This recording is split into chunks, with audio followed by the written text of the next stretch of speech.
ये जो देर से सोने और देर से उठने की आदत है ना आपकी, ये पूरी की पूरी लाइफ बर्बाद कर देगी।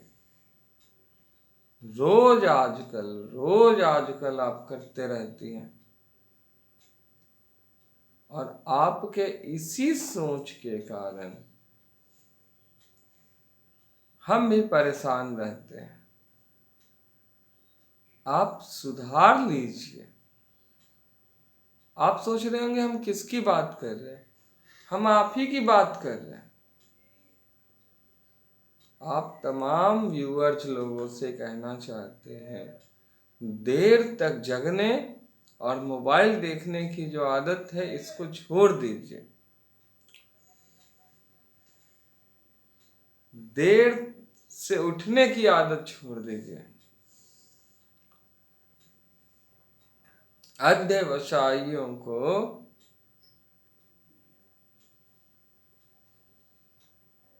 सूरज नहीं उठाता है, जो भी जी जान से कर्मठ लोग हैं वो सूरज को उठाते हैं।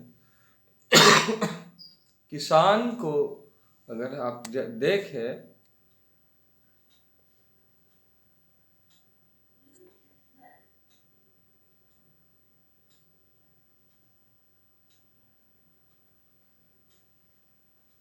तो पाएंगे कि किसान लोग जो है वो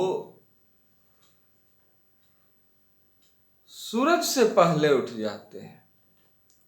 नहीं हुआ है अभी सवेरा, पूरब की लाली पहचान, चिड़ियों के जगने से पहले खेत छोड़ उठ गया किसान। तो इसको कुछ मस्तिष्क में धारण कर कीजिए। ये एक कान से सुनकर दूसरे कान से निकालने की बात नहीं है। समझ में आ रहा है आपको?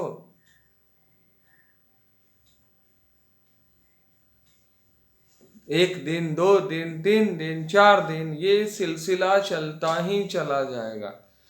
3 बजे भोर में उठिए और उसके बाद ईमानदारी से 1 घंटा बोल बोल करके याद कीजिए। याद करने का काम करने के लिए प्रातः काल की बेला अति उत्तम। वैसे तो दिन के किसी भी पहर में आप अगर स्मरण करते हैं, याद करते हैं, तो वो उत्तम ही है।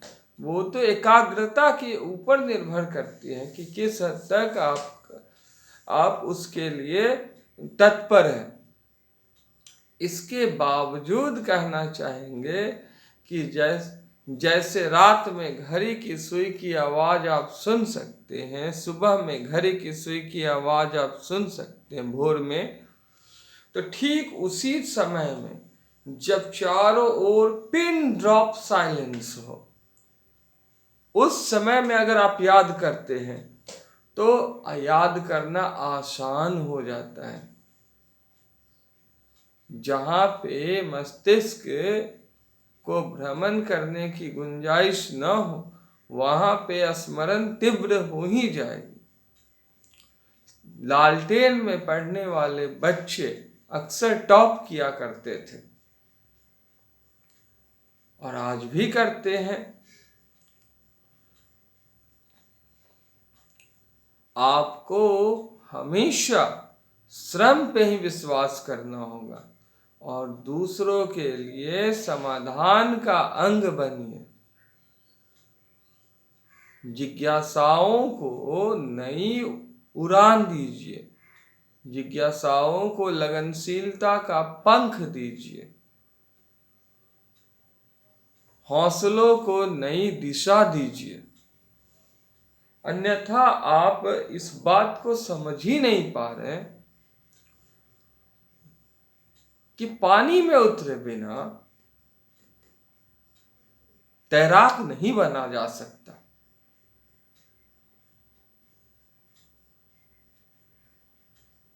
आप रसगुल्ला खाने की कल्पना करते हैं और मीठे से दूर रहना चाहते हैं, नमक में डालकर बनाइएगा रसगुल्ला,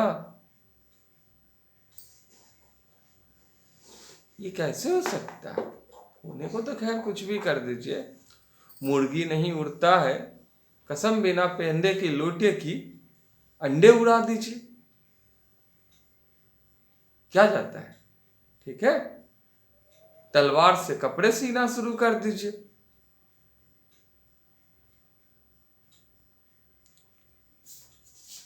आप ये चीज समझने की कोशिश कीजिए कि वादे जो है ना, वो 5 साल तक के लिए निभाए जाते हैं, ऐसा कहा जाता है, पर निभाया नहीं जाता एक भी बार।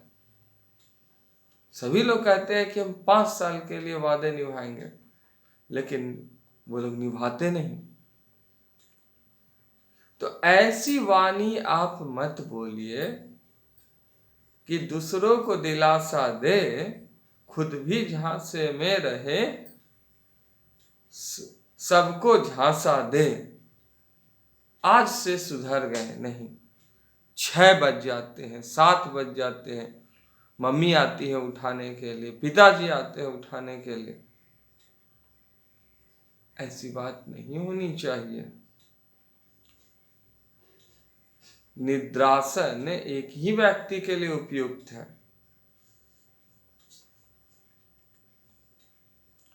रावण जी के अनुज के लिए ही निद्रासन उपयुक्त थी, आपको तो इंद्रासन चाहिए। कहने का मतलब आपको तो जीवन में प्रगति पथ की ओर अग्रसर होना है ना, गमन करना है ना। तो सवेरे उठिए। अंग्रेजी की एक कहावत की बात की जाए तो उसमें स्पष्ट शब्दों में कहा गया है, early to sleep, early to rise, be healthy, wealthy and wise. ठीक है, तो इसका एसेंस समझिए। अर्ली बर्ड्स कैचेज वर्म, इसका मतलब समझिए। याद रखिएगा कि प्रतियोगिता लंबी है, और इस गला काट प्रतियोगिता में जो निरंतर चल रही है, प्रतियोगियों की संख्या भी असंख्य है। और इसमें अगर अपनी प्रतिभा का प्रदर्शन करना है तो उसके लिए तो हम सभी कोई को अच्छी आदतों को अपने अंदर ग्रहण करने होंगे। अगर 12 बजे रात को कुछ लेखकों का मानना है कि लेट नाइट स्टडी करने से ना एकाग्रता होती है, तो नए नए विचार आते हैं। कुछ कवियों का मानना है, कुछ दर्शन शास्त्रियों का मानना है कि नए नए विचार आते हैं, लेकिन ऐसे इस परिस्थिति में उनका स्वास्थ्य प्रभावित होता है। तो लेट नाइट स्टडी के दौरान स्वास्थ्य पे बहुत बुरा असर पड़ता है, और वो मॉर्निंग और इवनिंग के एक्सरसाइज और डेली रूटीन से भी प्रभावित हो सकते हैं। उनकी दिनचर्या गड़बड़ा सकती है। अच्छा स्वास्थ्य अच्छे जीवन की निशानी है। जिसके पास अच्छा स्वास्थ्य नहीं है, जो रोग युक्त है, डायबिटीज का शिकार है, बीपी का शिकार है, फास्ट फूड खाने वाले लोग एक बुराई से दूसरे बुराई की ओर अग्रसर हो ही जाते हैं। तो जब स्वास्थ्य नहीं है, स्वास्थ्य रूपी धन नहीं है, तो जीवन का आनंद कहाँ है? बगल में लड्डू पड़ा हुआ है, आप दूसरे को दे रहे हैं। खुद खाने की गलती नहीं कीजिएगा, फल फूल खाइए, इसी में समझदारी है। अगर हो जाए तो डायबिटीज, खूब दबा कर फल फूल खाइए, उससे कोई हानि नहीं है। चीनी से दूर रहे। यहाँ समझिए, इस बात को समझिए आप कि ये कोई जिंदगी नहीं है। अब पछताए होत क्या का, जब चिड़िया चुग गई खेत। ठीक है, तू तो थे सोबत भैया, जब गुरु थे ज्ञान देत। इसको ध्यान में रखिए। 12 बजे रात को अगर आप पढ़ते हैं या लेट नाइट स्टडी करते हैं 12 से 4 के बीच में लगातार, तो उस दौरान आपका स्वास्थ्य जा सकता है। Health is wealth and health is lost, then of course something is lost. Money is lost, nothing is lost, but health is lost, then something is lost, something valuable. Health is our real wealth.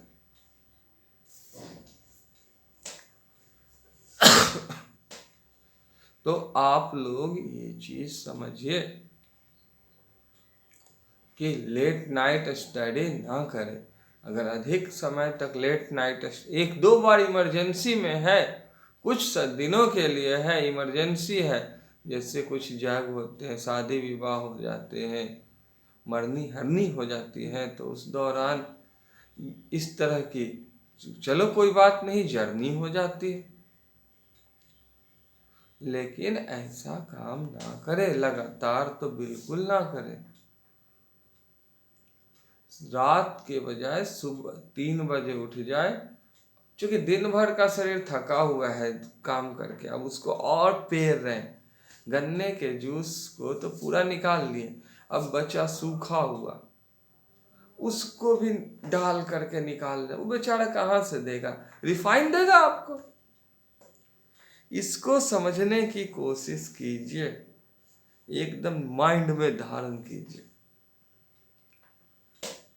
Refine तेल अच्छा नहीं माना जाता। ध्यान दीजिएगा कि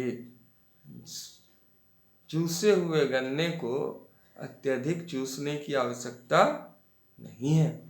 हालांकि गन्ना चूसना सबसे अच्छे कामों में से एक है, मस्तिष्क के लिए बेहद फायदेमंद है।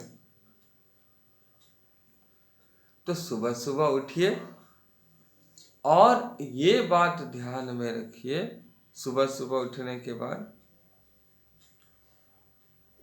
कि अब तो बॉडी में आराम है, तो सुबह 3 बजे से लेकर के आप पढ़ सकते हैं लगातार, शाम के 3 बजे, दोपहर के 3 बजे तक। क्या बात है ना, कैसी खूबसूरती है ना। ये चीजें होनी ही चाहिए। आपके अंदर खास क्वालिटी होनी चाहिए, अच्छी आदतों को ग्रहण करना चाहिए। अर्ली टू स्लीप यानी शाम को जल्दी सो जाओ। गाँव में 7 बजे शाम को, एक समय में जब सर बच्चा थे तो लोग खा पी करके सोने चले जाते थे। तो अर्ली टू राइज, और सुबह 3 बजे 2:30 बजे लोग उठ जाया करते थे। तो सोचिए 7, 5, 12 और 2, 7 घंटा, 3 बजे उठे तो 8 घंटा वो लोग सो लिए। और क्या चाहिए इस बॉडी को? 6 घंटे की नींद काफ़ी है विद्यार्थियों के लिए। तो early to sleep, early to rise, किसी भी क्षेत्र में ये फॉर्मूला, ये मंत्र कारगर सिद्ध होगा। Be healthy, wealthy and wise, और हेल्दी बने, तंदुरुस्त बने, वेल्दी बने और वाइज बने। यस यस, डिग्री डाम डाम डाम। चलिए थोड़ा सा देखते हैं हम लोग आगे। तो हेल्दी, वेल्दी एंड वाइज होना है तो सवेरे सोना और सवेरे जगने की आदत डालनी होगी। पक्षियों से भी कुछ सीखी जा सकती है आपको। Early birds catch worm. यहाँ समझने की कोशिश कीजिए, जो चिड़िया सुबह सवेरे उठती है वो आप देखेंगे कि कीड़े मकोड़े को पकड़ करके खाती हैं, यानी उनको दिन भर के लिए आहार मिल जाता है। जो लेट से उठेगी उसके हिस्से का तो चट हो जाएगा ना। आप गांव में एक और इम्पॉर्टेंट चीज़ देखे होंगे, जब फूल खिलते हैं तो सुबह सुबह औरतें एकदम सवेरे सवेरे उठ जाती हैं और फूल के पेड़ में से फूल तोड़ करके ले आती है। जो लेट से उठेगी उसके हिस्से के फूल तो तोड़े जा चुके होते हैं, तो उनको मिलेगा क्या? बोलिए। तो यहाँ पे तो बड़ा शून्य है। बाबा जी का हाँ, कपिल शर्मा जी होते तो यही कहते, वैसे बैड हैबिट कपिल शर्मा जी। चलिए थोड़ा सा आगे चलते हैं हम लोग। स्मार्ट होना चाहिए, ओवर स्मार्ट नहीं होना चाहिए। देखिए यहाँ पे इम्पॉर्टेंट चीज है आपके लिए कि परिवार में का एक जिम्मेदार हिस्सा सदस्य बनिए। एकाएक हनुमान जी की तरह कूद जाइएगा तो कुछ नहीं होगा। जीवन में कोई भी कार्य सनय सनय होता है। Slow and steady wins the race. एक दिन में ताजमहल नहीं बना करते, नियमितता का परिणाम होता है ये। और समय की पाबंदी को भी ध्यान में रखना होगा। इसलिए रोज सुबह उठिए और पढ़ाई कीजिए, अन्यथा एग्जाम के टाइम में अगर क्वेश्चन आ गए तो आपके चेहरे पे 12 बज जाएंगे बच्चों। कितने बजेंगे? 12। ठीक है, और आपके तोते उड़ जाएंगे और आप क्या हो जाइएगा? Time time fish.